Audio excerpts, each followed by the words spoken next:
I saw in the mirror that one side looked bigger. And I pulled back my lip and I saw that there was actually something there, but I thought that that might be supposed to be there.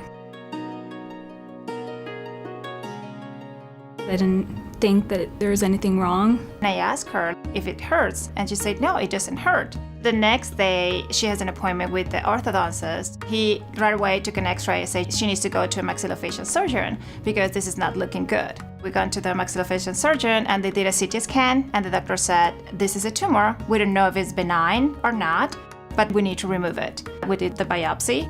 They found out that it was benign, but they needed to remove it right away because the tumor is one of the most aggressive in its kind. Veronica was sent to us by an outside surgeon who initially saw Veronica and biopsied her tumor. She presented with a tumor of the mandible known as a myxoma, which is a benign tumor, but a very aggressive one.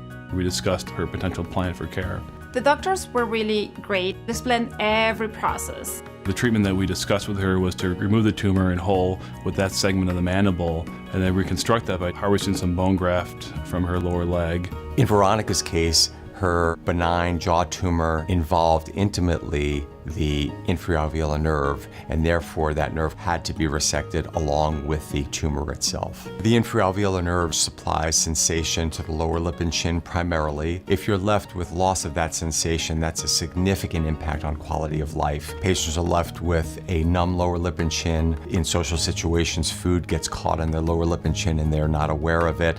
They're not able to kiss their spouse or significant other normally. The inability to chew and speak properly, and if you have to live with that for the rest of your life, that can be devastating.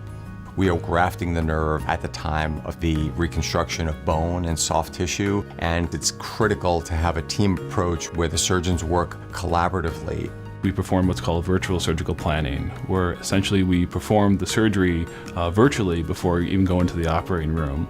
Several weeks later, we executed the same procedure that we planned that day. We accessed the tumor, we removed it, we went down to her lower leg where we harvested a bone graft to place that into the area that we removed, and then we performed the nerve graft portion of her surgery. The specific nerve technique that we use is a connector-assisted repair. We measure the distance that we need for the Axogen Advanced Nerve Graft, and we use an Axoguard nerve connector at each end to allow the nerve to connect to the nerve graft, both proximally and distally. After the surgery, for a while, I didn't feel anything from here to here. I was nervous about if the feeling would come back. If Veronica didn't have any sensation whatsoever, her life would be totally different. She will be drooling, and maybe she will have problem with the speech too.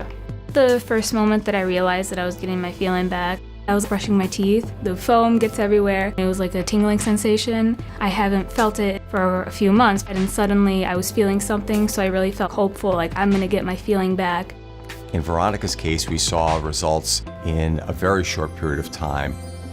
That nerve graft is typically, in these ablative cases, approximately 7 centimeters long, and that takes a long time for the nerve to recover and grow through that nerve graft. Despite that fact, in almost my 10 years of using the Axogen Advanced Allograft, we have seen recovery of sensation within several months after surgery.